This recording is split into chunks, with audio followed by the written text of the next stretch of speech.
Hello all, Darren here. Thank you for joining me. Lovely to have you here. Please feel free to subscribe if you'd like to see more unexplained and paranormal phenomena. I upload news stories and encounters daily. Now then, let's get into today's story, shall we? It smelled like rotting flesh.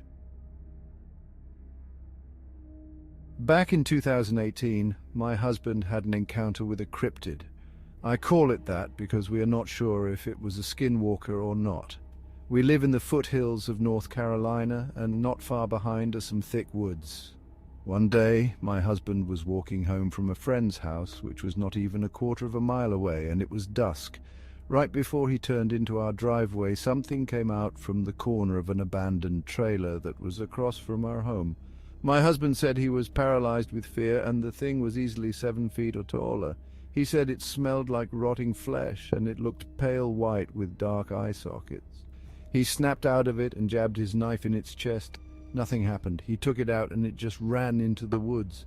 I remember him coming home spooked.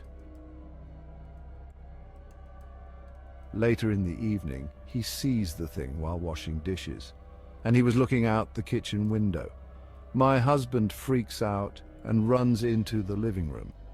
We hear a ruckus on the front porch, but we dared not look out. We both fall asleep, exhausted.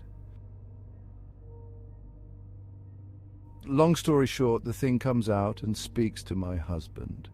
How she remembers seeing him as a child walking behind his family. She remembers seeing how sad and pitiful he looked. My husband was abused sexually and spiritually until he ran away at 15, she said. And yes, she confirmed to him that she was female, that she's been watching him for a very long time. She wants him to go with her. Before all that, my husband was curious about what she was, how she came to be, etc. She chuckled and told him she listened to the Skinwalker videos he was watching on TV, and most of it is false. She told him the native tribes were always warring with each other. So to get the upper hand, the shamans decided to get the help of the spirits, and in doing so, they created monsters. They didn't realize they were good and evil spirits, otherwise she wouldn't have ever volunteered to become one. To become one of these creatures, they had to kill the one they loved the most. She wouldn't go into more detail. Eventually, the tribes shunned all of those that chose this path. My husband asked her, "Do you stay in one place?"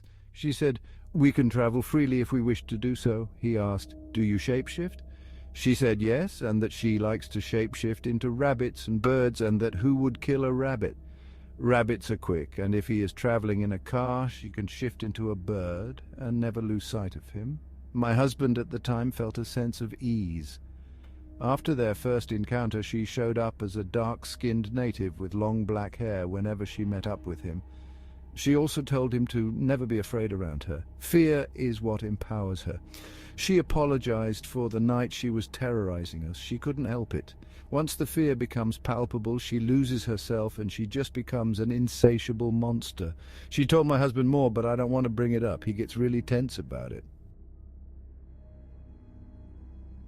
Fast forward to a couple of months later, my husband and I were on the verge of breaking up. Too much was going on. We lost our home, and we were living with his mother. He decided to go to some woods near his uncle's house and was going to end it all. She came out and gave him the offer of leaving with her again and never looking back. She looked happy, and he was about to hold her hand, but his stomach twisted, and a voice in his head screamed no. He was going to say yes, but no slipped out. Her demeanor completely changed, and her eyes looked at him with disgust and hatred. That was their last encounter. Which brings me here today because my landlord's nephew is renovating the house in front of us. He said he's a recovering drug addict and is here to clean up the house.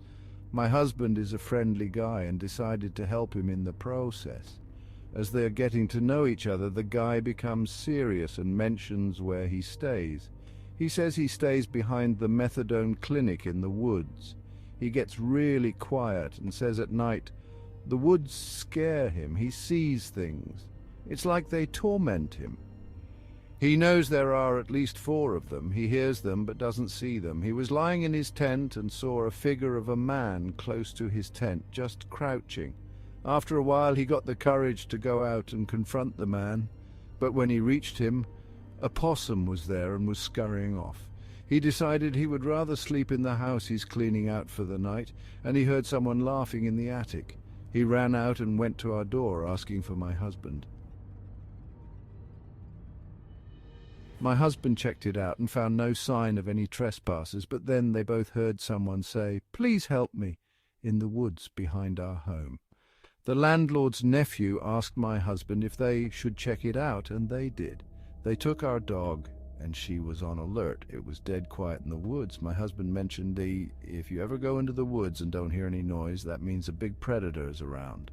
They saw no one, but they kept hearing something up in the trees. They eventually walked out.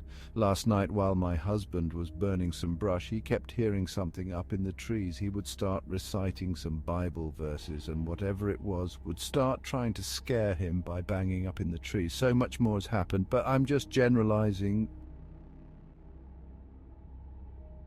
Edit. I asked about the last encounter my husband had with whatever that thing was. He told me when he said no, it changed in front of him. It went from a normal-looking native indigenous woman to its mouth changing. Her teeth became like shark teeth, but smaller and thinner, and they were black, and its breath smelled like rot. My husband doesn't like that I posted this, so I'll have to delete it soon. Thank you, and please feel free to like this video if you enjoyed it. Until tomorrow, don't forget, stay vigilant and stay safe.